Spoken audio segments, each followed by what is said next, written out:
the School of Civil Engineering since 2008. He is widely regarded as a leading expert in transport matters in Malaysia. He was the founding member of the Commission member of the Land Public Transport Commission SPAD and was made the interim chairman from 2017 until the date SPAD was decommissioned by the government. As a commission member, he has helped to steer the organization and the public transport strategies of the country. Please welcome to the stage Professor Dr. Ahmad Farhan Muhammad Sadullah.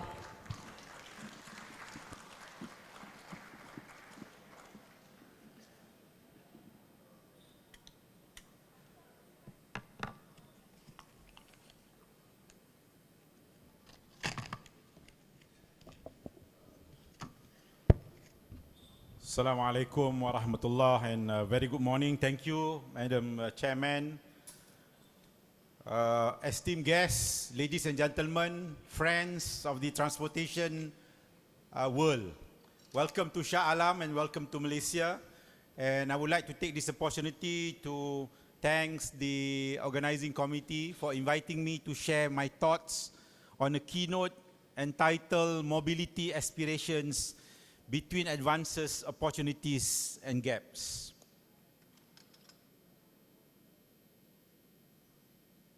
Where do I shoot?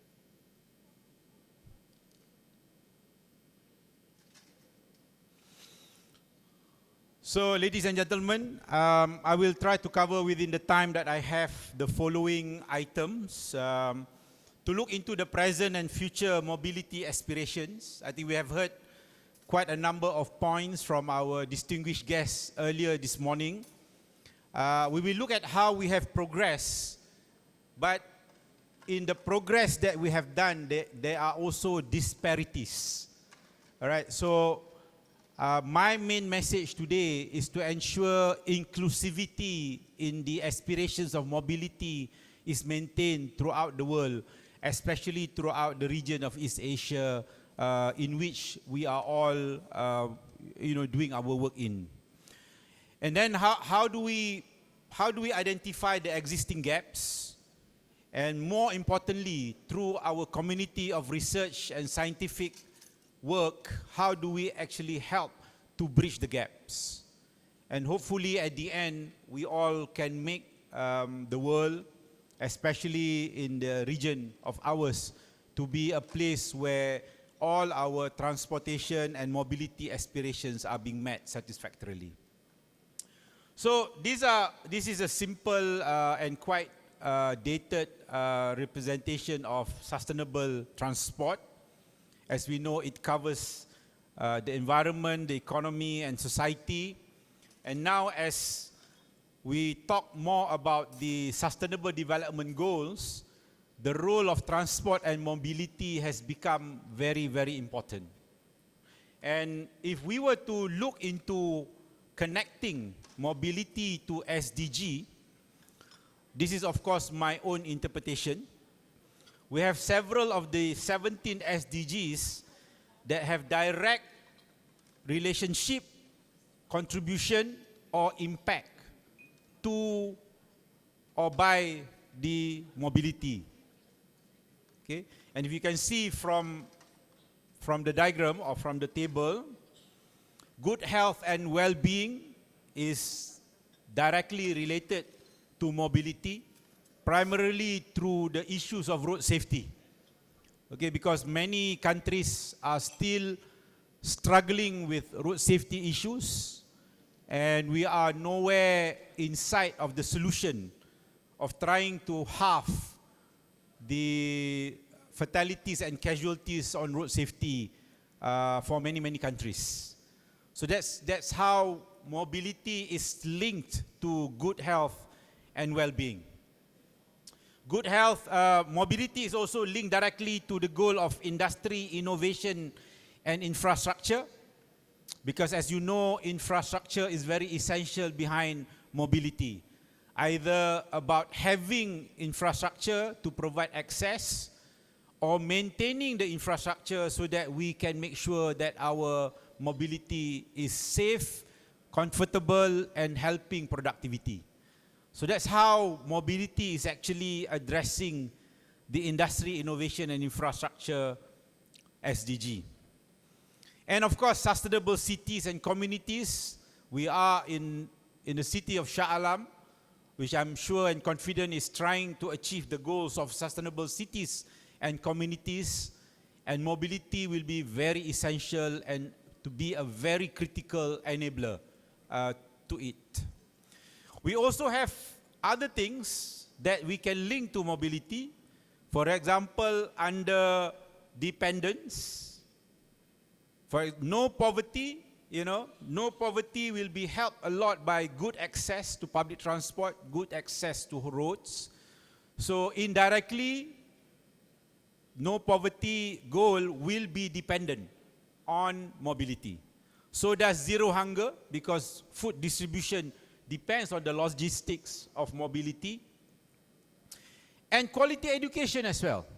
Okay, so you can interpret this as you wish, but the bottom line is transport and mobility is central to almost all the SDGs. And this is where our role to ensure sustainable transport and mobility for the future to be very, very critical to ensure that we help the world achieve the SDG goals, and all of us as the community of the world will be, will have a better days and for our children in the future. To be specific, we have 3 specific goals, as you all know, in the 3 most direct SDGs, as highlighted here. Okay, this is just to highlight how we have our role. But as I've highlighted earlier, we actually have more than just those 3. Okay, but officially under the SDG drive, those were the only 3 SDGs that they are monitoring in terms of progress. But I think almost all 17 SDGs has elements of transport and mobility. And I think it is up for us to ensure that the East is actually contributing and helping to achieve those goals. I think that is the motive of my keynote, to persuade, to remind, and to encourage all of us to have our role played better, to provide impact so that the SDGs can actually be achieved within the time and beyond the 2030 targets. Ladies and gentlemen, sometimes in such conferences, we are given examples of success stories, which is great. But I will always try to bring the word inclusivity as part of our agenda. Because in the world, differences between rich nations and low middle income nations, or even low income nations, still exists. And this is where our research and our scientific work must try to help, so that we do not just select problem statements that are popular, perhaps to the publishers, but not actually helping the real problems on the ground. We still have issues of road safety. As we all know, I think we have several tracks on road safety. You can see there's a lot of problems. Even in Malaysia, we have lots of problems of road safety that doesn't seem to be going away, okay, which is sad despite a lot of effort that has been done. We still have the problem of accessibility to mobility, especially to public transport. Even in the cities of Malaysia, other than the Klang Valley, we still have relatively poor public transport. So people without car ownership or motorcycle ownership is still facing problem to use public transport. So this is an example of a disparity that we need together to help solve. Ability to ensure roads remain safe and acceptable for usage. We do see decline in the quality of infrastructure from the point that it is open to public, to the cars, to the vehicles. up to 5, 10 years, and we do see a lot of deterioration. Partly to be blamed includes the logistic industry, where overloading can be a big problem, which is true in Malaysia, and I'm sure it is also true in many low and middle income countries. So these are sometimes issues and problems that do not get our attention enough, and sometimes it is actually being disregarded, and therefore continue to be the bane, the problem to our transportation system. The quality of data, something that is very fundamental, is still a problem. It is a problem in Malaysia and many other countries. How do we use quality data to support sustainable transport strategies and development? Good and quality data is so essential because otherwise it's about blind leading the blind. And when we make decisions, investments, based on inaccurate data or incomplete data or erroneous data, sometimes we do not get the intended outcome, and it became or becomes a waste in terms of investment. And at the end of the day, we, as the transportation community, get blamed. And people will ask, what have you done to solve the transportation problem? So data is very key, and in the current era of digitalization, fourth industrial revolution, big data and IoT and artificial intelligence, it is a shame that we, the transportation community, are still complaining about good and valuable data. So this is an example of a disparity that is very, very critical for us to solve with the government, with the custodian of data, with the NGOs, and with the community of transportation experts. The effort to reduce mobility impact to climate change. Of course, we have done a lot of pledging, but how much have we progressed in ensuring that we are lowering our carbon footprint in terms of our day-to-day mobility needs, either for human being or for the goods and the logistics? The role of transport and mobility, positive or negative, it usually starts as positive, and over the time, it starts to deteriorate when roads are no longer forgiving, when we see roads are no longer comfortable, when we look at congestion beyond bearable limits, and then we start thinking about transportation and mobility becoming a negative part of our life. So these are the things that are still disparities in our world, again, for us to help solve the problem. Ability to develop new sustainable transport projects, ability to maintain satisfactory level of service, ability to provide the required maintenance. All right? So I think we have a lot of issues that we need to do, but we need to prepare for the worst because the worst is coming. And I'm sharing one of the latest mega trends. They keep changing these mega trends, but these are issues that are real. They are going to impact us in terms of our work, in terms of our research, in terms of our aspirations to ensure mobility is maintained at the satisfactory level. You know, shifting economic power is something that can be useful. So we need to take note of who can support our work better to make sure that we are not stereotyping the countries that are leading. There are countries that are emerging that can also be part of our transformation. Climate change and resource scarcity is a big issue. And I think we have not done enough to understand this. For us to be resilient, we need to understand this better. And COVID-19, as you all know, has taught us a lot. And we are still struggling to learn post-COVID changes in travel behavior and the lots. Technology breakthrough is giving us a lot of positive impact, positive promises. But I will share with you, we also have some negative impact and the inability for us to adopt and adapt technology in our work. Demographic and social change is something that is very serious, and rapid urbanization is a mega trend that has been there and is real, and you can see around us in this city, in the Klang Valley, how we actually need to address all these changes. In terms of rapid urbanization, you see that facilities are surpassing their design capacity well within its intended design years. So how do we address that? How do we adjust to it?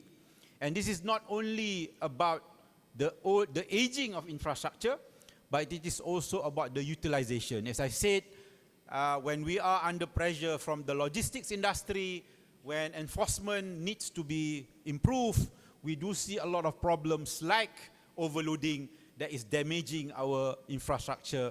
And with rapid urbanization, the problems are just increasing multifold. Older population, I think we are blessed to have good healthcare now that has increased our age, our livelihood. But are we ready as transportation and mobility experts to address this? Some of us, especially from countries like Korea and Japan, has actually addressed this for many years. But countries like Malaysia and many of the low and middle income countries, we are still struggling on how to address this well. How do we provide the elders in terms of mobility so that they can be independent? Nowadays, our fathers, our parents need to be dependent on their children, which is good as a family unit, but how far can we stretch that dependability? So these are issues that we are struggling, that needs to be given attention by us, the community of scientific and transportation researchers. Technology-dependent population, the adoption of technology may be just for those who are the top 20 of the income bracket. What about the bottom 40? What about those who are deprived of economic standing? Can they actually adopt and afford technology? Can we bring technology to a point where everybody can afford the use of the technology? Now, the Teslas and the hybrid cars are exclusively for the rich. How do we reduce, how do we reduce the costs? And unfortunately, this is also parallel to safety, because the high-end cars have all the safety features. But what about the low-end vehicles, the low-end motorcycles, which is populating up to 50 to 60% of the Malaysian roads? They still do not have basic safety, active nor passive safety in their motorcycles. So these are questions that we need to answer and help to solve. Aging infrastructure. We are looking at a lot of aging, not only in terms of our road infrastructure, but also in terms of our public transport infrastructure. And we are struggling. We have breakdowns. We have disturbances in our operation that has a negative effect, where people will leave the public transport while we are trying to encourage them to use public transport. So these are issues that cannot be taken lightly. And again, we need a lot of work to be done so that we can guide the operators, we can guide the developers, we can guide the policymakers so that they can actually make the right decisions in terms of ensuring transportation, sustainable transportation flourish in the country. Ladies and gentlemen, so at this juncture, I just would like to recap the framework of my keynote. So we have talked about mobility aspirations. We have talked about past and present development and progress, not forgetting that we still have gaps, we still have disparities, differences between the haves and the have-nots. So with the future needs and challenges as described by the mega trends that I have adopted in my presentation, there is a need for us to bridge the gaps. And for us, the research and scientific community, I think it is upon us. We have to take the responsibility to make sure that we help to solve that problem. And this is, I think, why EASTS has been created many years ago, and the good work that all of us have done over the many years should continue to help us to solve these problems. But my worry is whether the choices of our problem statement are actually addressing these problems, or we are choosing problem statements that are skewed so that it brings us away from solving real problems and maybe becoming only an academic exercise, which is good, but not enough to help solve our transportation and mobility problems. So this is the call, all right? This is the call through our research and scientific work. We hope that we discover new knowledge that will guide us to solve these real problems. And this new knowledge is very important. It is part of our responsibility as researchers to come up with new knowledge. Not enough to recycle knowledge. There's been a lot of recycling of knowledge. We need new knowledge to address new problems or old problems that cannot go away. Therefore, we need new innovative knowledge out of the box perhaps to solve these problems. If we keep repeating all knowledge to solve old problems, we will not solve that problems. What more with all the challenges that are coming from the society, environment, and the economic pressures that we are facing. New solutions. I'm glad to see that the papers that we have, having a lot of new solutions. But again, whether that solution can be extended to real adoption, real pilots, real prototypes that can solve real problems, that can then turn into new policies, new guidelines. And these are all very important because research work cannot remain in the lab. Research work must be adopted by authorities and must gain respect and confidence from the industry, policymakers, government authorities for us to help solve the problem. Otherwise, it's again only academic, resides in the publication, and we fear that not enough people are benefiting and reading our papers. Communities are different. We know that in Malaysia, our industries are not into research as much as we wish. So we wonder whether they also refer to the publications that we do. If they don't, then it's a waste. All the effort that we have done are just residing in documentation that nobody really care or refer to. So this is why we need to go beyond publication. We need to come up with outcomes, impact, that will give us all of the above. So new enablers for us who are in the technology domain, this is your chance to create new enablers because new enablers are very impactful because the enablers are going to help or are potentially able to help the world because you are enabling through your research. New motivation, new problems. You know, sometimes our research can be motivational. We can actually give a new direction to problems that we need to be solved. And these are also very impactful. And of course, new evidence. You know, our research can actually prove a point that this is needed. Many of us, okay, I have gone through the 449 papers. We are actually roaming around learning from experience, which is useful. But I think we need to go beyond just learning from each other's experience, which is very important for such conferences. But I think when we want to pursue our future research work, learning from experiences must be brought to the next level where we actually also have new knowledge, new solutions, new policies, new enablers, new motivation, and new evidences. Ladies and gentlemen, this is what we want in terms of our impact of research. And just to wrap up, this is some of the examples of things that require a lot of work, especially in the Malaysian scene. And I'm confident that this is also true in many low and middle income countries. So, ladies and gentlemen, I hope this can open up new problem statements that are being left untouched or not touched by many.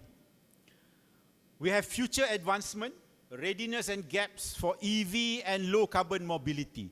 Do we really understand the ecosystem? Do we really understand the affordability?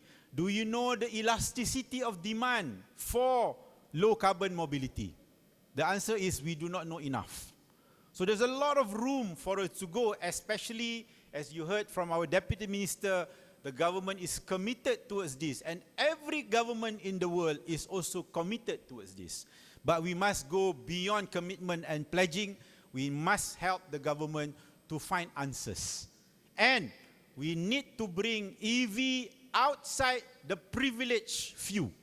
We need to make it common so that the bottom billion can actually have access to it.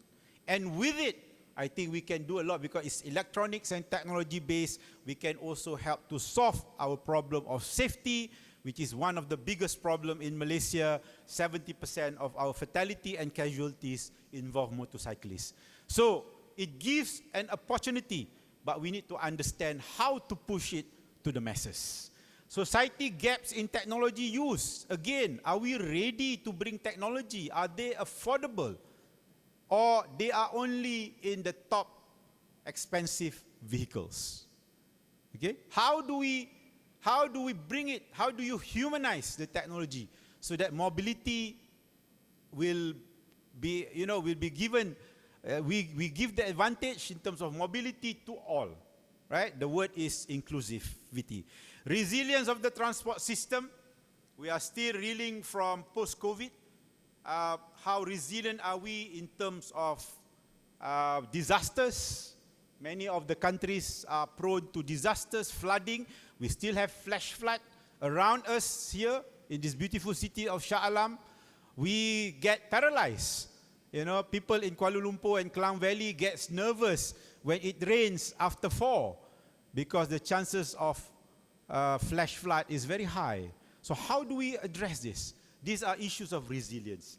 Present issues and problems, we still do not know much about this. Issues of demand and supply equilibrium, effective operation, road safety issues, I cannot talk more about it. Sustainability of infrastructure, gaps in road user competency programs, private transport versus public transport, enforcement effectiveness, effects on the environment, and impact assessment method. We have many impact assessment methods. Are they really working, or they are just part of the mechanics and the requirement of the authority? These are questions that we need to answer. But ladies and gentlemen, the biggest numbers of issues that requires attention, sadly in my slide, is fundamentals. Which means there are still many things about our fundamentals that we have not discovered. Right? In terms of capacity building. How ready are we to adopt a rail-based system in Malaysia, for example? These are very fundamental questions. And the technology know-how, the capacity of the country in not only constructing and developing infrastructure, including rail, but how can we maintain them? There are definitely gaps. But do we know how big is the gap? Do we know how to bridge that gap? Right? This might not be directly in terms of transportation, but it is very critical item in ensuring sustainable transport. Because all this transport infrastructure needs to be operated and needs to be maintained and needs to be sustained. So ladies and gentlemen, that is very important. I bring in again ecosystem for data analytics. We still have lots of problems, including our road safety data. There's a lot of things that we need to improve. Traffic engineering fundamentals. Okay, highway capacity. How much do we know? Okay, we need to update our highway capacity manual, which is already 20 years old. So there are new things that are coming, and with electrical vehicle and different mix of transport, how do we manage fundamental traffic engineering issues? Demand behavior, people and good. We have a big vacuum in terms of goods because we do not know the demand on the roads of goods. It's a vacuum that needs to be known. Understanding goods mobility demand profiles, specifically effective governance. We seldom talk about governance. All right, the fact that we have 2 ministries that are in charge of transportation is potentially a big issue between road sector and the public transport sector. We have Ministry of Work and Ministry of Transport. How do we jive them together? They need to together uphold the sustainable transport aspiration. Business and financial model, again, something that we seldom hear. We need to do this because infrastructure development is getting more expensive. Government is not able to furnish it. So therefore, there's a lot of public-private partnership. And there's a lot of models that have been tested, and they are going through a lot of challenges. We have the same problem in Malaysia. And then establishing future mobility network. We know in Malaysia, we still do not have the rail network development plan. We have a good highway network development plan. But as we go into sustainable transport, perhaps we should have a national development mobility network plan. I'm not sure who is going to take it up. The Ministry of Transport, I guess, is going to be together. Because if we don't do this, we are not able to reserve right-of-ways, because we cannot be depending fully on our structural plan, which keeps changing along the way. So I think this is for the future, and this is very essential for the future of sustainable transport. So the question is, can we close the gap? And I think behind all the papers that we have, we hope that all of us bring the return of value through our research work in coming up with new knowledge, new solutions, new policies, new enablers, new motivation, and new evidence. And we will help to achieve the respect that we are entitled for by the community. I think that's basically what we want. And of course, many of us are also academic here. I think we need to go beyond publication. We need to make sure that people acknowledge our work. This is the best platform for all of us to mingle and network. I'm so happy to meet a lot of old friends that I have not met for many years. I think this is the place where you create network beyond our borders, beyond the universities that we are in, and help to solve the common problem and bridge the disparity between the rich and the poor.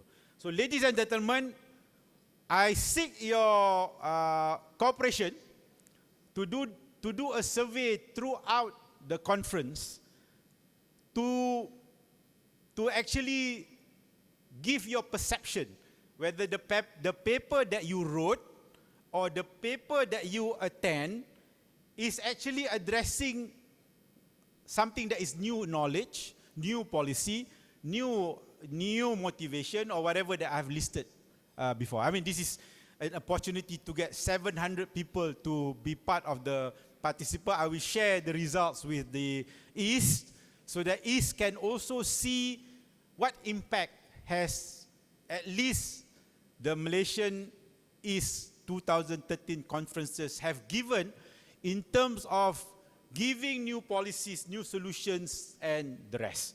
Just something that I thought can be done. So please, either you snapshot this or later throughout the 3 days, please update it. You can continue to put in as many sessions that you have heard, and just use a simple perception whether I provided a primary impact and a secondary impact. So if the primary impact is about new enabler and the secondary impact is about a new solution, please state so. So I hope we can get good data from all of you as perception of the attendees of EASTS 2023 Shah Alam.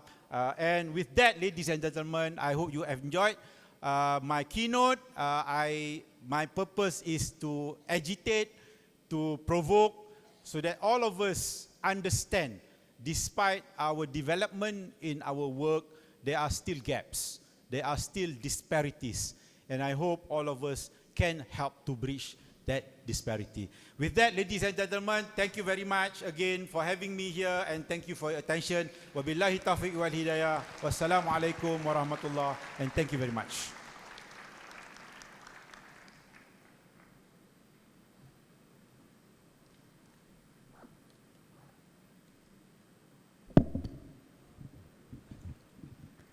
The thought-provoking and insightful talk delivered by Prof. Dato' Dr. Ahmad Farhan is very much appreciated. Thank you, Prof. Without further ado, let us continue with the next agenda, the Forum of the Future of Mobility, Challenges and Opportunities. I would like to hand this platform to my fellow friend, Mr. Ziad Farhan bin Baharudin.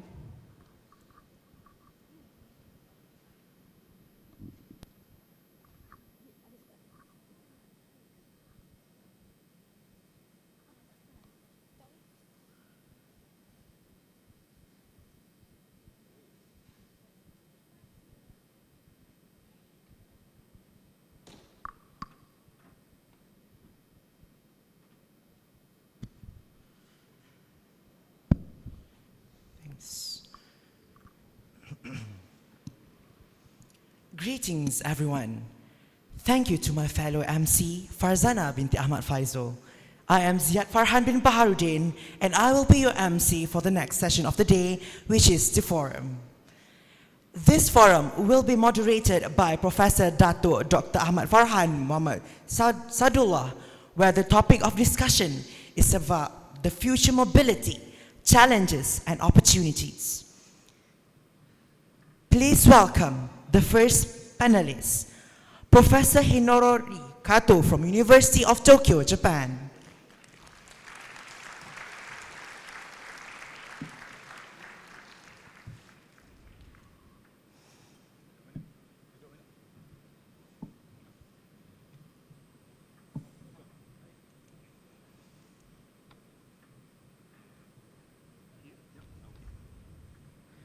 The next panelist, Dr. Nur Fuad Abdul Hamid, Shah Alam, City Mayor, Malaysia.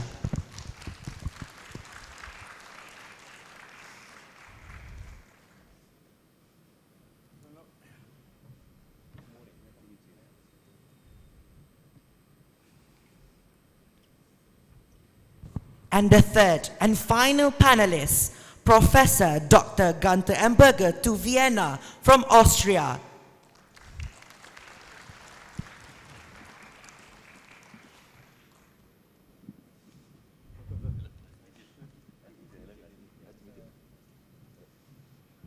So, fellow attendees, what are the challenges and opportunities of our future mobility?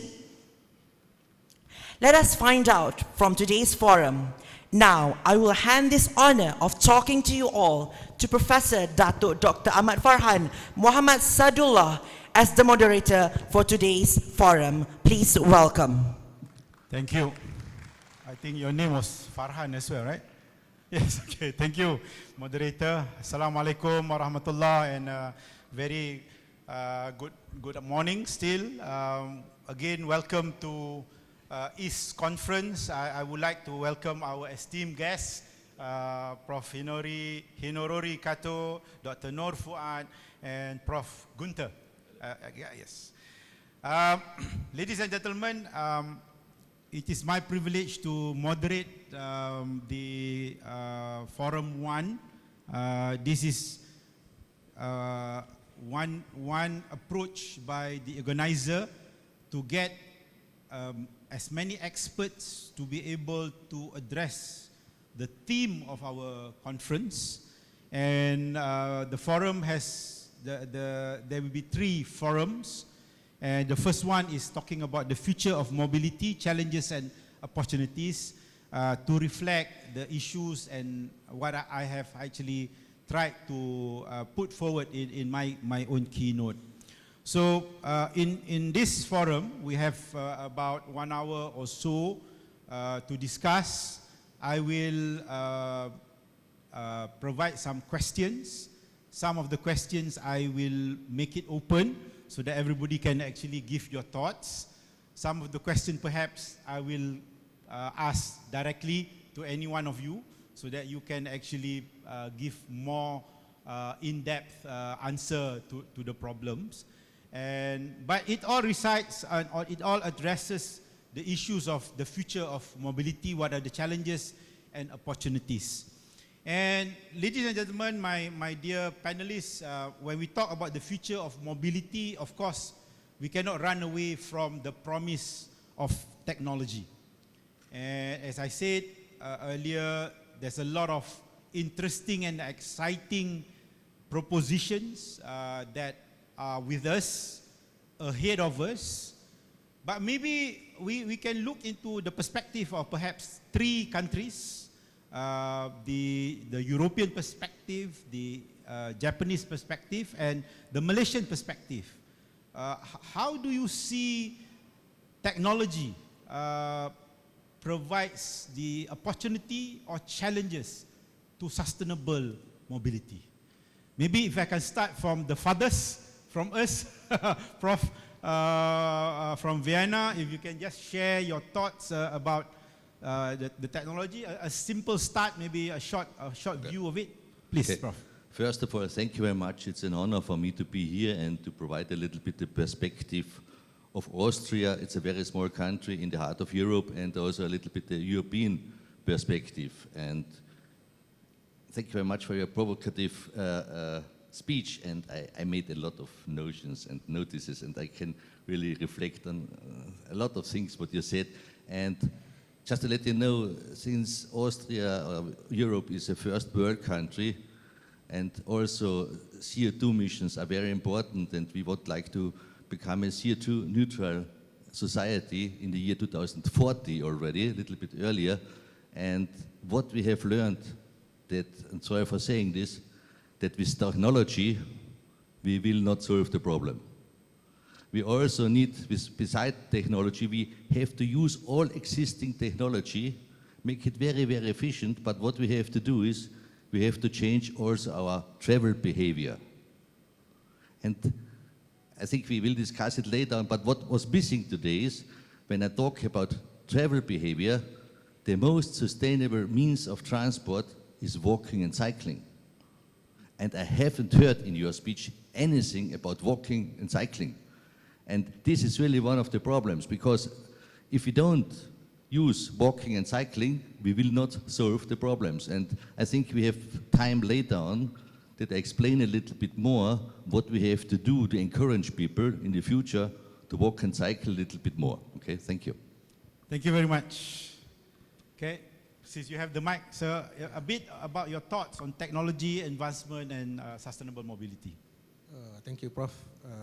Honorable fellow panelists, ladies and gentlemen. On technology advancement and technology adoption, Malaysia is considered as developing countries. As we know, we are technology adopters rather than leading the technologies. Usually when technology introduced in certain areas, we are just the followers, not the leaders. So sitting on the right me and left on my chest is the leading technologies countries, Japan and as well as Germany. So what we can do is we do more partnership collaborations and so-called, some say as reverse technology. Some of the wording, people in Malaysia usually use reverse technology, which we adopt and align with our needs and requirements according to the standard and safety of the authorities. Furthermore, we are also keen to collaborate with any countries. I think new emerging economics, say the India, and some in the Eastern Europe, to further collaborate in the area of the technology and advancement, especially on transportation. That's it. Thank you. Right. Thank you. Thank you very much. Prof. Kato, if you can share your thoughts. Okay, thank you. This is my great pleasure to join this interesting panel discussions, and thank you very much. And yes, regarding the technology and mobilities, of course, such a kind of a new technology like EV or some AI, I think these technologies enable us to make a more sustainable transportation, improve the accessibility and the mobility, and that contribute to as highlighted by the Professor Dato, the improvement in the disparity. For example, the handicapped people, senior people, or the kids without the driving license, they may be able to travel by using electric vehicle, particularly the connected ones. But on the other hand, we should care about what kind of impact is expected from this kind of new technologies. And particularly some types of people may feel some kind of negative impacts from new technology. For example, digital divide is one of the quite big issues maybe. Senior people or some types of people may not be so well accessible to internet for services. They may have some difficulties in the same way as the other people who are easily accessible to internet. Or the other issues is, for example, the management of the data collected from the connected services, like privacy issues. How can we deal with these issues? So social acceptance of new technologies or the transitions from the traditional systems to the new technology-based mobility services, that could be the one of the challenges we need to think about it. But that's all from me. Yeah, thank you very much. I think the key even for technology is inclusivity. We have to take into consideration everybody's needs, right? Because it could be only good for certain sectors, but may not be actually helping others, especially when there is technology divide. I think so. I think that's a very key take-home message for many of us, especially if we are policy makers. Sometimes we assume that everybody will be adopting it. But I think we also need to work with our marginalized society. And we do see our parents now, they are able to handle apps to reserve food or Grab, you know. So I think that the bridging of the disparity between technology divides in the society is also something that is important. Okay, let us go into the next topic. I think I would like to extend on Prof. Gunther Amberger's point on active travel. No doubt, active transport is very important. It's very, is one of the most effective way to reduce our carbon footprint, definitely. But sometimes in countries like Malaysia, if you can see from here even, you know, cars are not stopping. The cars have been moving from day one. The entire planning and setup of a city are predominantly vehicle-based. All right. So, how do we try to popularize and make active transport safe and popular in an environment that is not so practical or not so supportive? Either as a commuting, right, day-to-day commuting, or as a last mile and first mile option. Because that is also a big issue, because we want to promote public transport. Even the last mile and first mile has to be vehicle-based, at least in Klang Valley. How do we change things so that the first mile and last mile can go into a more sustainable way of transport, i.e. Active transport? So maybe we would like to hear from the mayor first. How do you feel? Because you are planning, we are anticipating and very excited about LRT, MRT that is coming through Shah Alam. Is there any plans, Doctor, on last mile, first mile, especially towards active mobility? Silakan. Thank you, Prof. We successfully developed TMS transport management system for our local buses, free local buses, which we spend nearly 12 million a year, or monthly 1 million, 12 million a year, ringgit Malaysia, equal to USD 3 million, right? 3 million USD. On transport management system, we introduce people where the buses can go around the city of Shah Alam, from the main city to the remote area, and they can access throughout the buses. This is given freely to all the citizens. For non-citizens, they only chargeable for 1 ringgit, or 1 ringgit Malaysia per ride. And next year, we'll be having 2 main light rail LRT station in Shah Alam, accessible to the stadium. We have a big stadium here, and then in city center. So over that 2 main stations, we have successfully developed the TOD concept, transit-oriented development, whereby we can encourage people use micro mobilities seamlessly. I mean, taking the journey from here to say Kuala Lumpur, and as well as we encourage people enter the city using free emission carbon vehicles. I think for Shah Alam to introduce free emission zone like London, I think we have to give leeway first to our big brothers, capital city of Kuala Lumpur. I think last 15 years ago, we heard the mayor of Kuala Lumpur announce to have carbon emission zoning, but we end up go nowhere. But because I think the infrastructure-wise, we need to develop further first, and experience for the passengers, you know. They know where the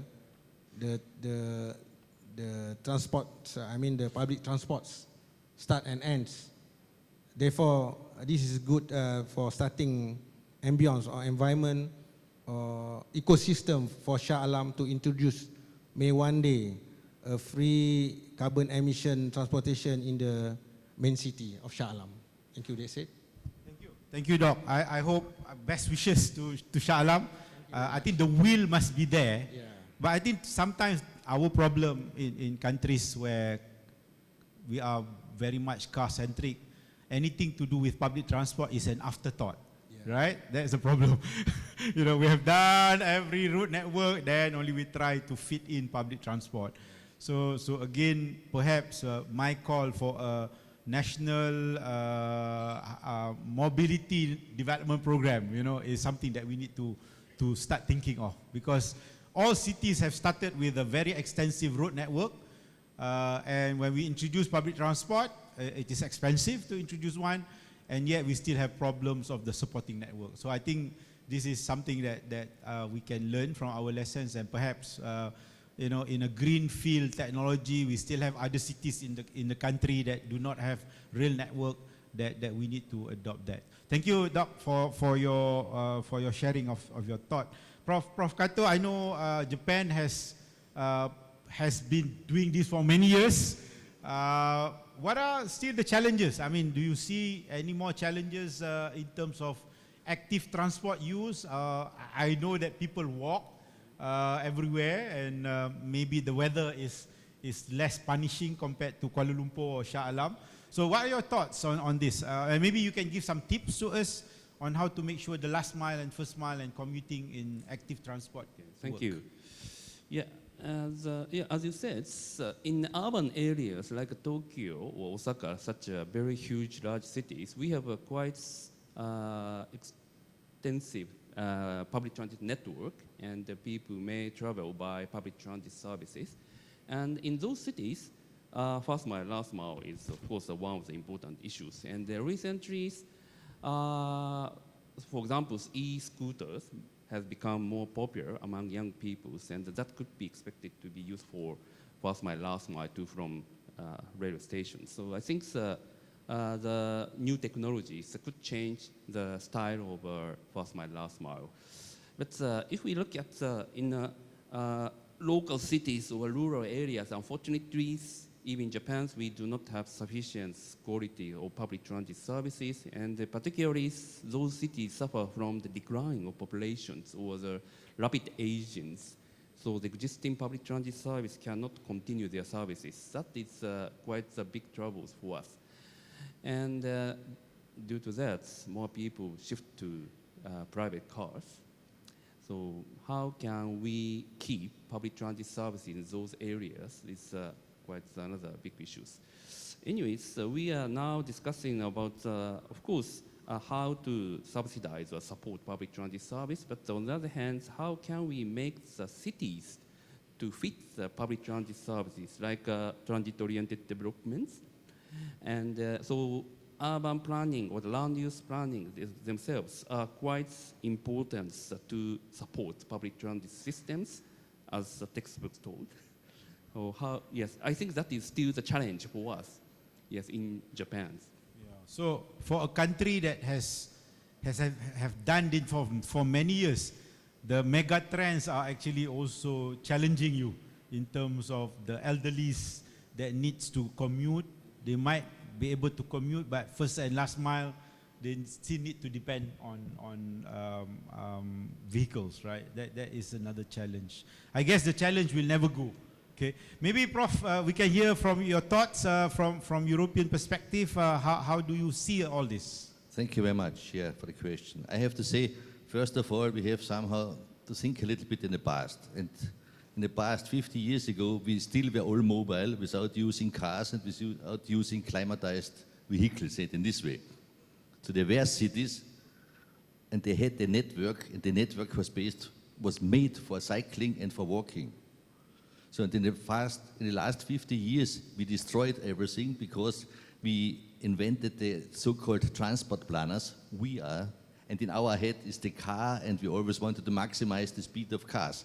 And we didn't solve the problem. That's really a problem. So around the world, I see all the transport planners in the first world, second world, third world, we all increase the capacity for roads because the car is in our brain, because it's a convenient, but we didn't solve any problem. So coming back now, we have to be sustainable. We need a transport system which is based on public transport, walking and cycling. So we have to, we have to get a common understanding as a transport planner, and then we have to change the guidelines. And then we have to make an environment which makes it possible to walk. And we are always talking about the last mile. What is a mile? In some countries, a mile is 1.6 kilometers.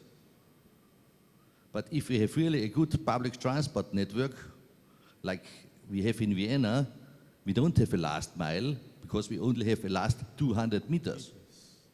So if you really would like to have a public transport network, which is a network, then you need a very dense one. And then it means that the next public transport stop has to be within 300 meters walking distance. And this walking distance must be very attractive. So, and then we can do something. And just walk a little bit around here in Malaysia, sometimes it seems that transport planners have forgotten that there should be a sidewalk. so sometimes I'm missing because I try to walk a little bit, so maybe we also should go back and look at our plans, and then we just should walk around the crossing or something and check if it's possible to do it. I think this is something what we have to learn and what we have to do. And I invite every one of you just to come to some cities in Austria or in Europe to see how the walkability is in the cities still. Thank you. Thank you, Prof. Good point. I think our cross-section of roads is always about road first and sidewalk last. We should be sidewalk first and road last. But that is going to change the way we do things. But I guess that is what we need for sustainable transport. And Prof, good point. You know, instead of using last mile and first mile, I think we should change last meters and first meters now. You know, because last mile and first mile is like a reference to the final part of our traveling, and it has become like a standard way of expressing.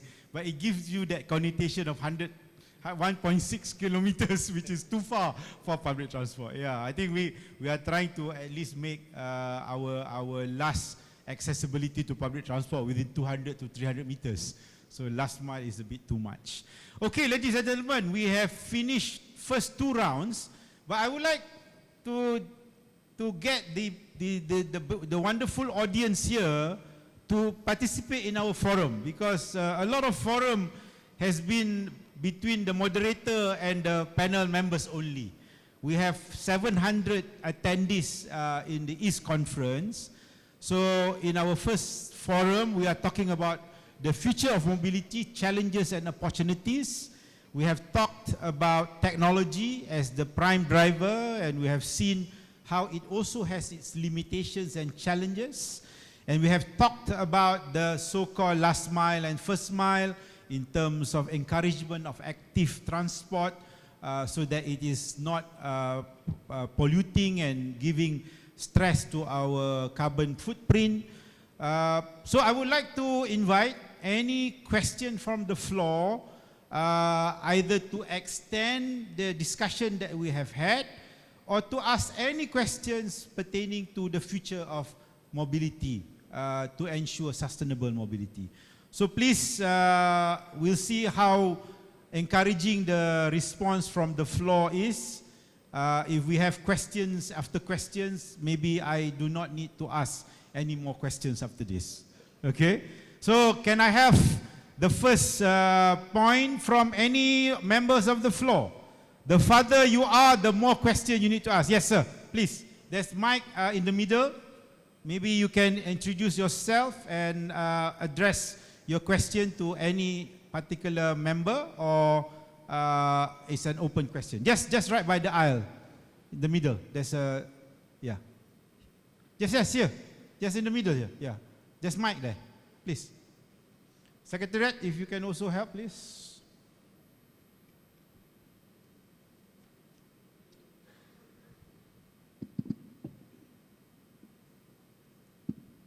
A very good morning to everyone. Thank you for the excellent topic and the discussion for the future of mobility. I'm Dr. Sivakumar from University of Moratuwa, Sri Lanka, representing the SLST, Sri Lanka Society of Transport and Logistics.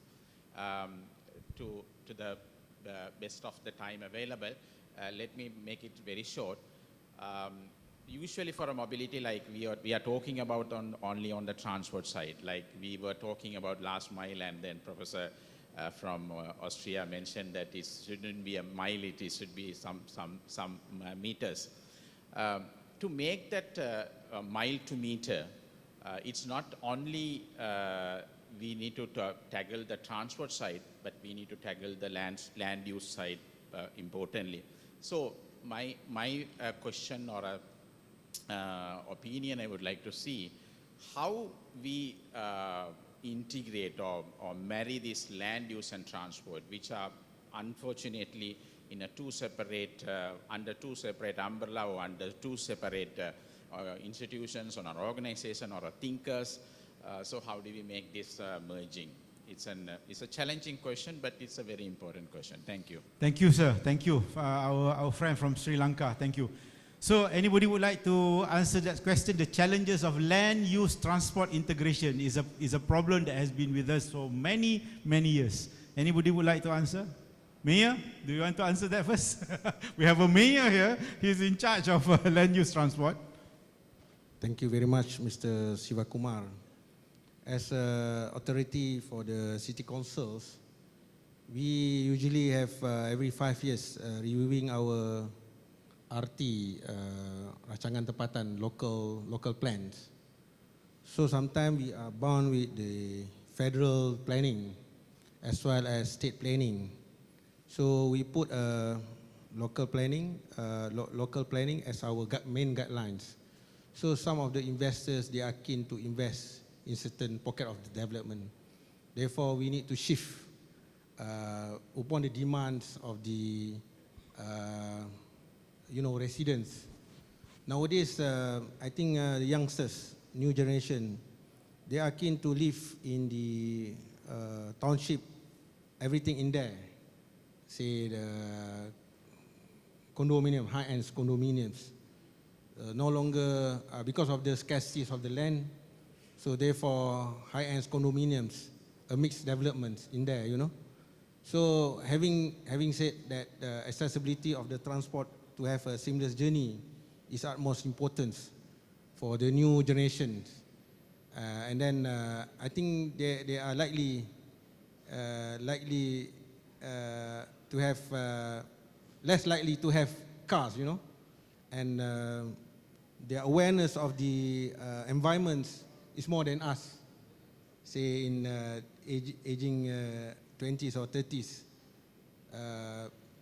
So we have to adjust upon the state interest, upon the federal interest, as well as the developers.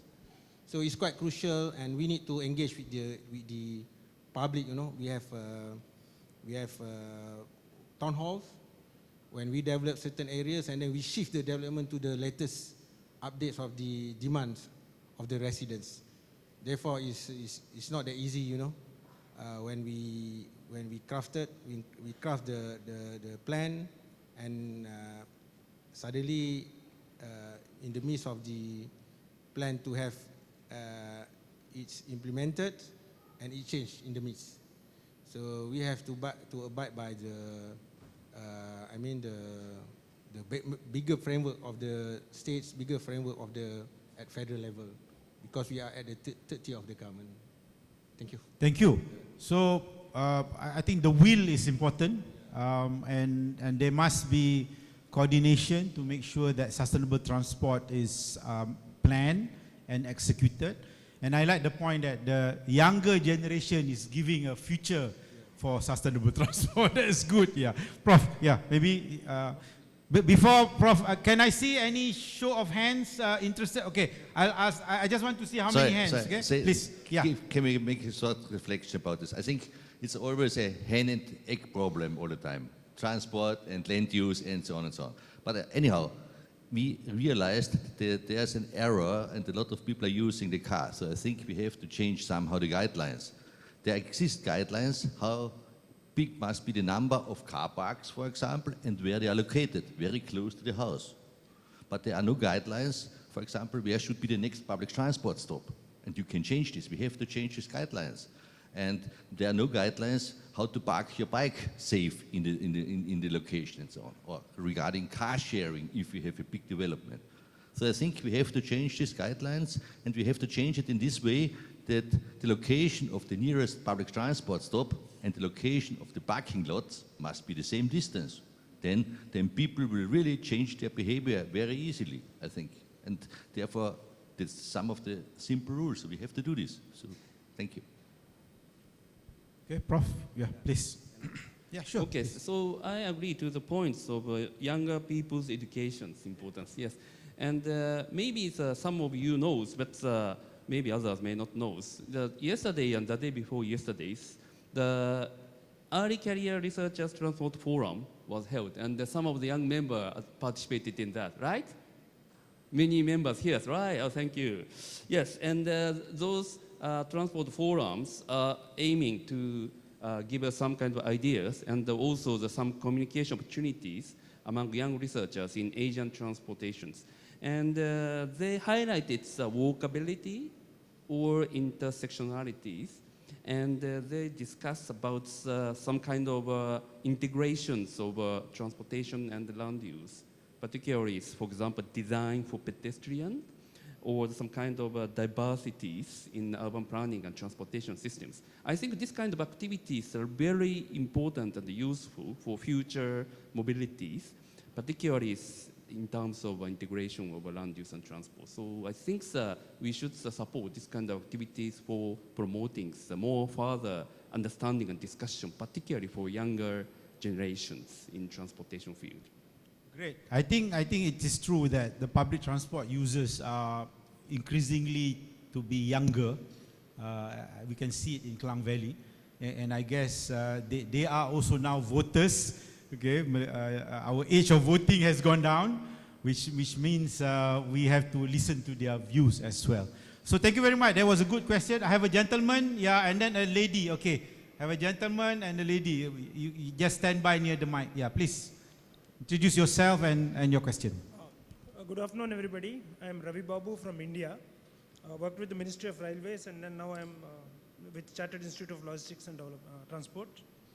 I have a question or a comment in general. We in developing countries, both India or many other places, are mostly aping the US cities, which are more car-oriented development. And we are not looking at Western European models like what Professor Gunther Emberger has stated. For example, Dutch have dismantled their car-oriented roads to cycle-oriented roads. So what I have a question, and also this one is, how do we develop indigenous plans for grounded urban transport models, giving preference to PT, NMT, and lastly to the cars? Right now our priorities are the other way around. And how do we ensure that our planners and administrators take this into cognizance? Otherwise, for the density of populations that we are having, we will be entering into chaos however much we expand the roads, especially countries like India, China, have huge densities of population where car penetration is very less. But once the car penetrates, then however much you have roads, it is not going to help. So how do we ensure that the planners and administrators take this into cognizance is the basic question. Okay, if I can summarize the question, it's the challenge of doing our planning car first rather than public transport first. How do we actually change that mindset? Anybody would like to share that challenge, maybe through your own experience? Anybody would like to answer that question? How do we change the mindset of planning approach from car-centric to public transport-centric in terms of, I guess our friend is from India, from middle income countries perspective. Any thoughts, panelists? Silakan, Doctor. I think my point of view that we need to develop the awareness and user experience first. So the role model of the city must be developed. Therefore, encouraging surrounding or suburb areas of the residents to come in and experience the beauty of having a local or public transport for seamless journey. And then the local planning also is not that easy, as I said just now. Every 5 years we change our planning upon the demand of the residents. And because car for someone is a lavish kind of transportation, but for some is no longer a wants, but a needs, you know, a needs. Some of the areas, you know, the suburb areas, we still need cars, you know, because of the more economics. I think on transport studies, previously and until now, there are no such companies, you know, making a profit, because public transport is usually as government liabilities. I think we have in Malaysia as well. We have agencies, you know, like MARA, rural development agencies. You know, we have public transport to serve people in rural areas. Yearly make a loss, because that's the government obligations. If we look at the first country, advanced country like United Kingdom as well, how British rail companies make a loss, and then change to the privatization for Virgin companies, you know, the railway transportation. So shifting from the private car, private transportation to the private transportation to the public transportation is against issues of the capital, you know. Government need to pump in monies. As well as I mentioned earlier, we spend 12 million a year, or monthly 1 million, 12 million ringgit Malaysia a year equal to $3 million US, just for freely given the accessibility of the Shah Alam folks to have free access to the buses. And it's a very successful initiative, which we can elevate, we can reduce the income gaps, especially in hardcore poor, you know. They don't have money to hire a special or personal bus, school bus to schools. Instead, they ride the public transport for freely. So there's no such issues of the absenteeism among school children, because we have given them public access for them to go to school as such. Thank you. Okay, thank you. Any would like to, or shall we go to the next question? You would like to share your thoughts? Yeah. Okay, so quite difficult question, challenging question. Yes. And one of the point is the timing of public transit system investments. And once the income levels becomes higher than specific levels, people start to think about own their private vehicles, and they are going to the more private car-oriented lifestyle. So one is possibly before the start of a very rapid economic growth, public transit system should be invested. Then maybe the people have some custom or some experiences to use public transit, and their lifestyle or mindsets are going towards the public transit systems. But once motorization has started and the car or the motorcycle ownerships becomes higher, a little bit difficult to change their lifestyles. So the one of the strategies, of course, the changing the land use patterns. So more guides the people to use public transits through the, for example, walkable cities amongst some transit stop areas. Of course, in addition to them, education is critically important. So the governments or some universities or the middle education opportunities, they give some more information and some guidance young students or the kids to understand the importance of public transit, particularly for the environmental point of view. Okay, well, these are the comments from Okay, me. thank you. I guess the challenge is as the society become richer and more affluent, the tendency is to go to cars. Maybe we should balance it with a higher generalized cost of travel, which is not popular. Okay, congestion pricing, parking, limited parking, costly parking, which is happening in many big cities, but it may not be popular. I think, can we go to the next question? Our lady friend has been there. Let's hear out her question, please. This is Blessy from Hiroshima University. And this is not the question to the mayor, it is some sharing my experience to the mayor. So yesterday we had that ECR forum, we have the walkability experience towards the city. So myself and then another one, my friend is from Japan. So we both work together, but we doesn't find any zebra crossing into the walking path. So it is really we need to tell them how to cross the road technically. So my question in the sense of like, if you want like develop the city as a last mile connectivity for the future transportation, what are the plan or strategies you have near future? Do you have any plan or strategy for, which I observe that it is car-oriented developed city, not the pedestrian-oriented developed city. So what is your action plans for very near future, which required for the transportation? Thank you. So the question is directed to you, sir. Experiential learning from our guests. Thank you, madam. Actually, we have developed a low carbon city action plan for Shah Alam for 2035. Meant for reduce the carbon emission and encourage people using a public transport. So the challenges here, as I said earlier, that sometimes people prefer to use a private vehicle to commute to their office and then back home then. So sometimes people using public transport maybe one day, Prof, showing their social status. Only the rich can bring their cars in the cities. As well as we look at the city like London, they charge, I think £10 maybe, £15 for the carbon emission zoning.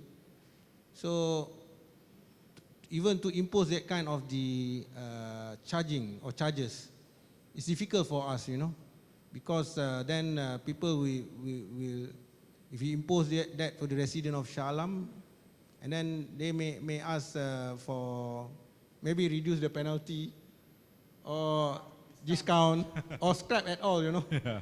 They ask for the higher level of authority, you know, to review back. So these kind of challenges that I think Shah Alam City Council is facing, you know.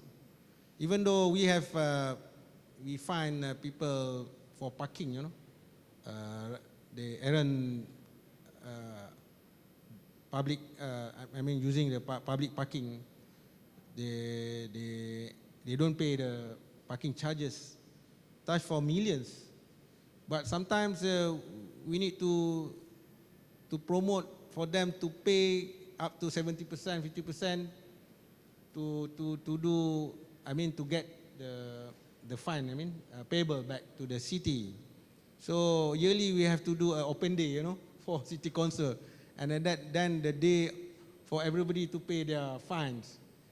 So I think this is sometimes it's good, but for long term it's not good for in terms of the awareness and then experience for public parking and experience for a discipline or more high moral residents. That's it, Prof. Thank you. Thank you. I guess the challenge is about the people. For sustainable transport to work, maybe in countries like Malaysia and low and middle income country, it's actually the people must want sustainable transport.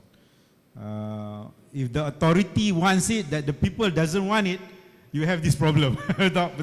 You know, they want discounts, they want all this become nuisance and so on. Pragunti, you have any thoughts on this? Thank you very much. I think people always want to spend less money and to be more convenient, so because we are lazy by definition. But anyhow, I think this is also a role of planners and also of politicians to generate an environment that people behave in the right way. And I think this is very, very important, that the built environment, and this is the case where we are responsible as transport planners, influence the behavior the most. We have to be aware of that. But I would like to answer some questions, because you're always talking about sustainable mobility. How do you measure it?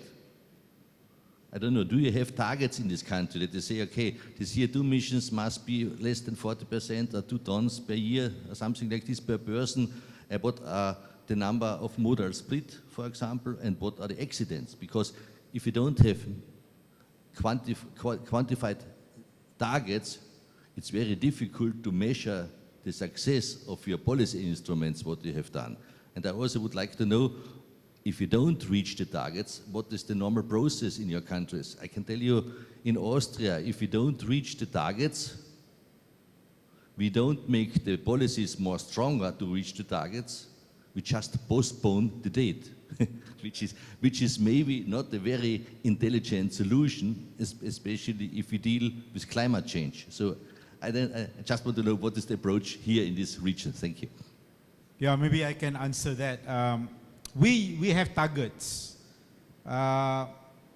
We do monitor the targets, but one of the problems that I highlighted in my speech is the accuracy of the data. So we may have targets, but we sometimes do not have accurate or sufficient data, which makes monitoring very tough or misleading. So I think that's the reason why we need to put extra effort on the quality of data, because that is going to be our ultimate guide whether we are progressing or not. And sometimes targets are just used as an excuse. Okay, so not really to motivate the people. I guess as the people mature, you know, as they want sustainable transport, as they subscribe to SDGs, we need to turn it around, that the public demands for the authority to share the progress of the targets. I think that's quite important. You know? But you know, it all depends on the political climate. It all depends on the force that the public has in terms of influencing policies.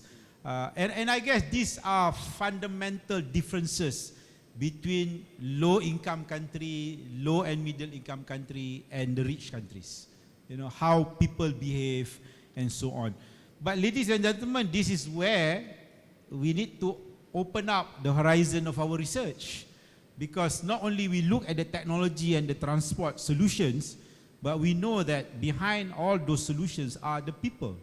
You know, and we sometimes do not know enough about the people that can influence demand and also expectations. You know, maybe that's my response to Prof. Gunther's point.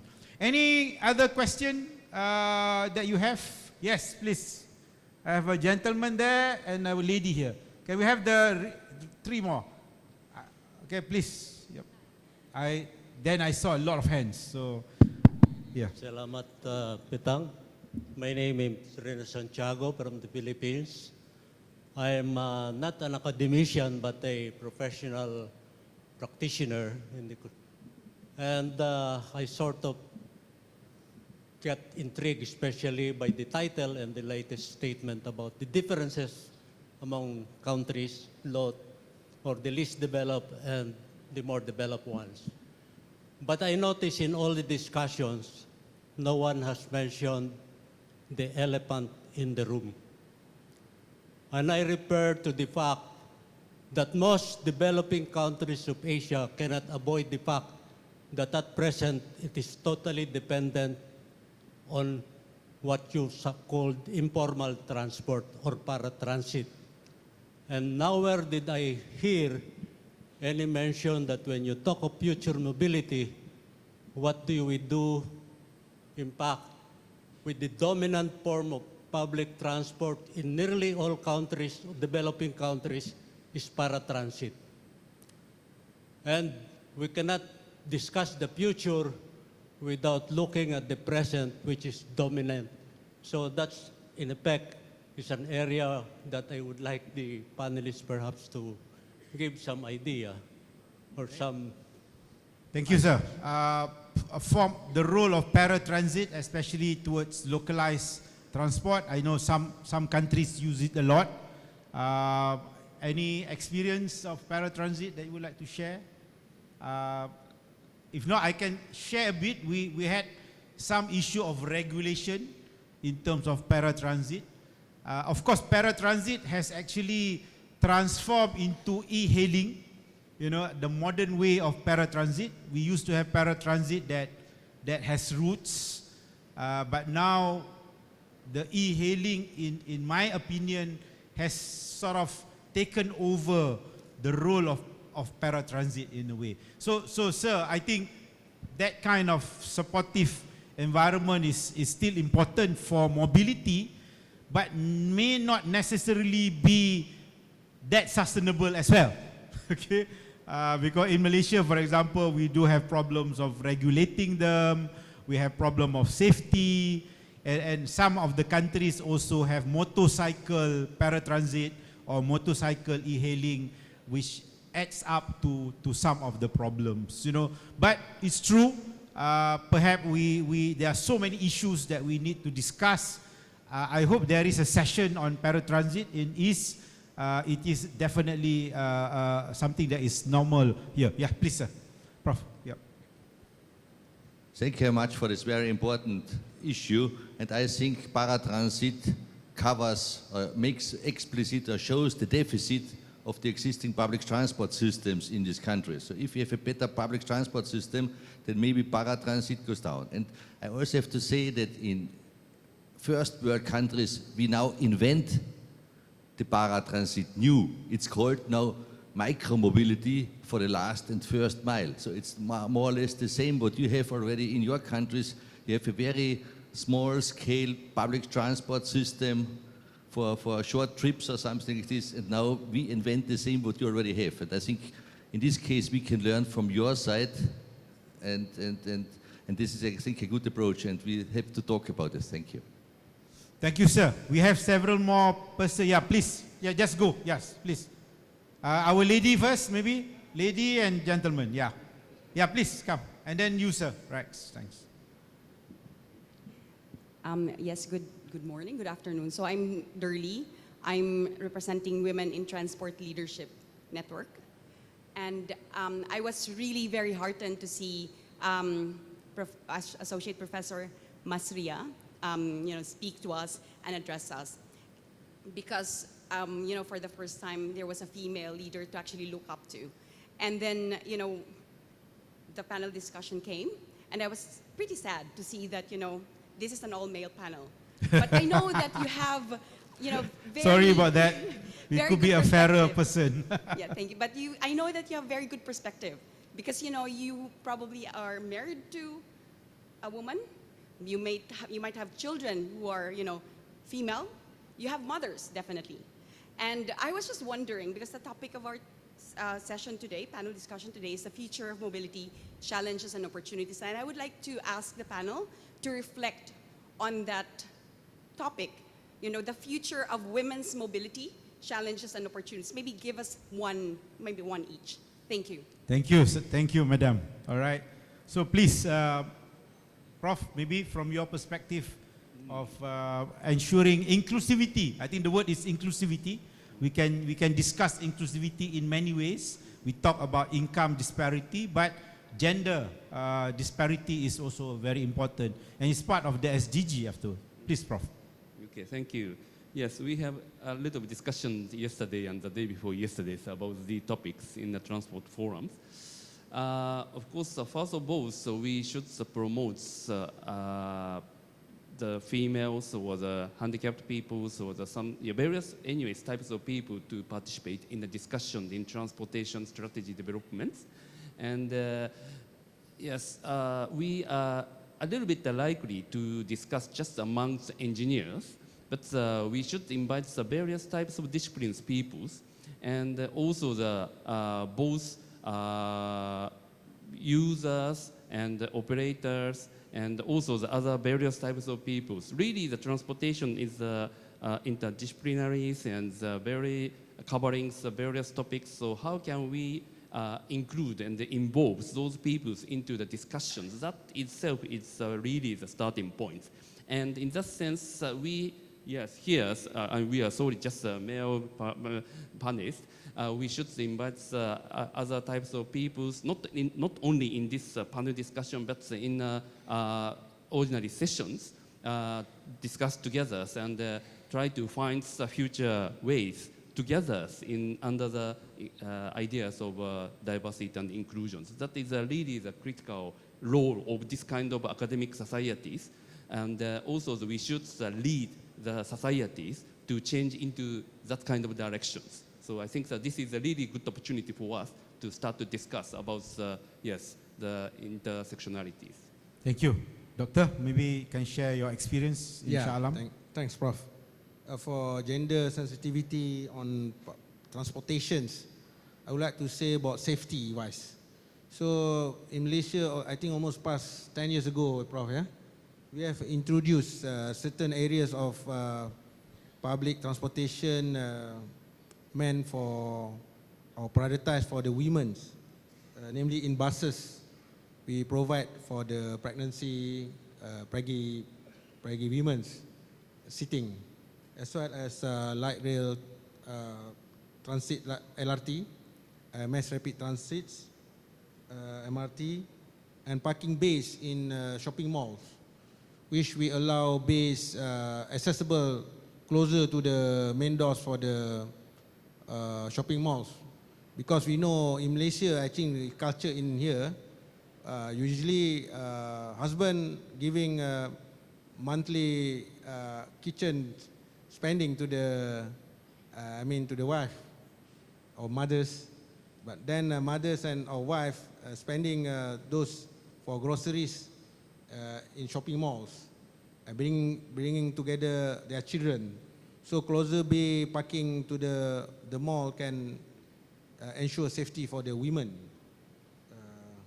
So I think that's it. We have implemented for the past 10 years. Thank you. Okay, and definitely there's initiative. Prof. Gunter, you would like to share some things on that? Okay, thank you very much. And I have to apologize somehow. I think in the past 50 years or the past 100 years, the transport planning system was very, very dominated by male, and by male transport planners and by male decision makers and stakeholders. And what we have got is a transport system as you see today. It's fast, it's powerful, it's brutal, it's not environmentally friendly. And now we need a new transport system, and you were saying it must be sustainable, social, inclusive, and so on. And therefore, I invite and I hope that we get more women in positions, that they become a stakeholder, that they become decision makers, and to go into the transport planning, that we get a more social and female public transport system at all. So I warmly invite all of you to step on a stage and help us to design a system like this. Thank you. I guess, thank you very much. I guess the spirit of inclusivity means that when we have to decide, we have to include everybody's perspective and not to miss anyone to be omitted from the considerations, I think. That is most important. Okay, ladies and gentlemen, I can allow one more last question. There was a gentleman behind. Yes, please. And the rest, I'm sorry. I would love to extend this, but you have been great with questions. Okay, we have our last question, please. Hello. Please forgive me if I'm shaking right now because it's a little bit too cold for my liking at the moment. My name is Jung Pham Phương Nam, and I'm the student at University of Social Sciences and Humanities of Vietnam National University, HUCMC. And firstly, I would like to say thank you to all of the previous participants who have asked the various questions that I think are very relevant to the current topic, although I think I will agree that people will want sustainable mobility, sustainable transit.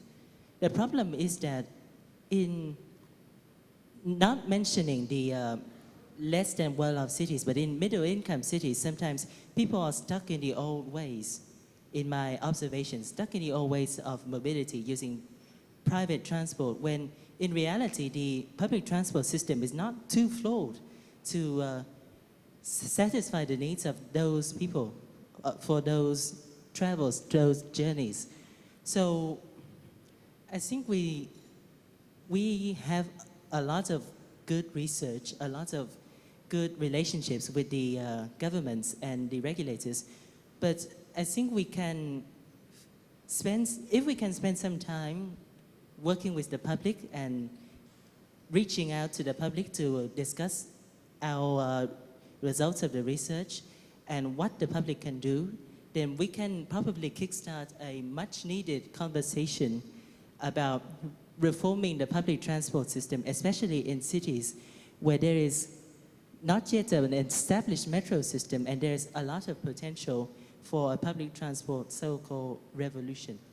I think this is not a question, but a challenge for us all as transport professionals. Thank you, sir.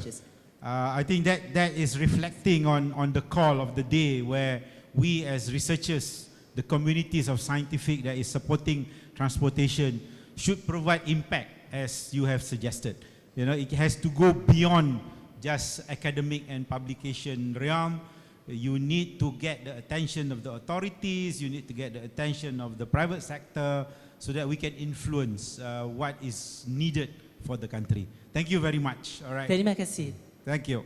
So I think we have to wrap up, and can I invite you perhaps a last words as a wrap up to the session, maybe 1 or 2 minutes before we close. Please, sir. Okay. Thank you very much for this very interesting discussion. I think we will not solve, start with my first statement, I still think we will not solve the transport problem by only using technology. We have also to change our behavior and the behavior of people outside, and therefore we have to think about how can we create, how can we design the road network and the road layout that people can behave in the right way so that walking and cycling is an option. Thank you. Thank you. Doctor? For my last take, we should encourage and promote the usage of the public transportation at the stage of the early childhood for our children at kindergarten, to give them awareness of the negativity of the carbon emissions. So therefore, we can encourage them to use more public transport during in future, and they can support our policy plan for the city. Thank you. Thank you. Prof. Kato? Okay, thank you. I also enjoyed discussions in these panel discussions, and I realized that we should be responsible for mobilities, particularly for sustainable mobilities, as of course professional experts, but we are also responsible for the societies. So that we should make a guidance of the societies to the better direction, sustainable mobility directions, together with all citizens, peoples in the world. So in that sense, our society has a very big, important role to guide the societies. So that is my impressions and also the findings, understandings from today's panel discussion. In that sense, very valuable opportunity. Thank you very much. Thank you, yes, Prof. being Thank with you very much. So we need to get out of our comfort zone, ivory tower, and we need to really provide impact to the world. So ladies and gentlemen, first of all, I would like to thank our audience for great participation. I apologize for many hands that were not able to ask. We still have 2 forums, tomorrow and the last day. So please, I hope the response will be as great. So I would like for us to applaud the audience first, right? Let's applaud the audience for a great session. And last but not least, can we all put our hands together to thank our panelists, our 3 panelists for giving us the answers. So ladies and gentlemen, as the moderator of this session, I would like to sign off and thank you very much. I hope you enjoy the remaining of the conference and may good things come out from our 3-day conference of EASTS 2023. Thank you very much. Assalamualaikum warahmatullahi wabarakatuh. Thank you to all speakers that have given their time to express their perspective in this topic. Now, I would like the speakers to remain on the stage to receive some token of gratitude. Now, please welcome Associate Professor Dr. Engineer Masria Mustafa, the Chairman of EASTS Malaysia 2023, to present the gifts on behalf of the organizer. Please welcome. We would like to invite the moderator for today's forum, Professor Datuk Dr. Ahmad Farahan Muhammad Sadullah.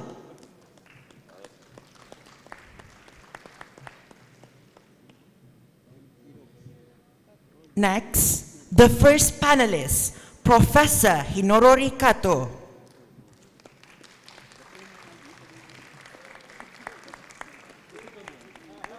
The second panelist, Dr. Nur Fuad Abdul Hamid.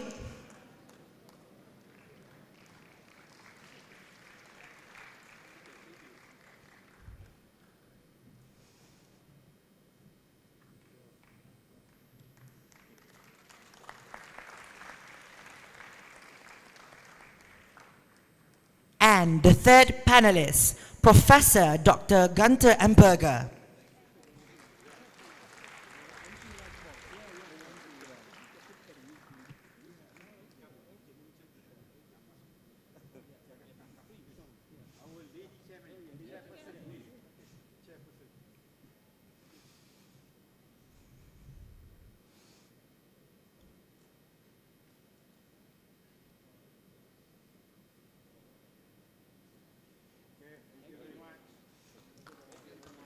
Thank you, Associate Professor, Moderator, and the panelists. Next, all attendees, please remain in the hall for the technical session briefing before lunch.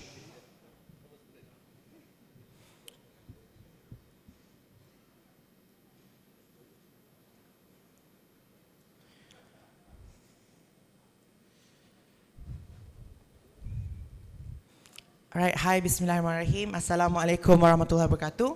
And a very good day, everyone.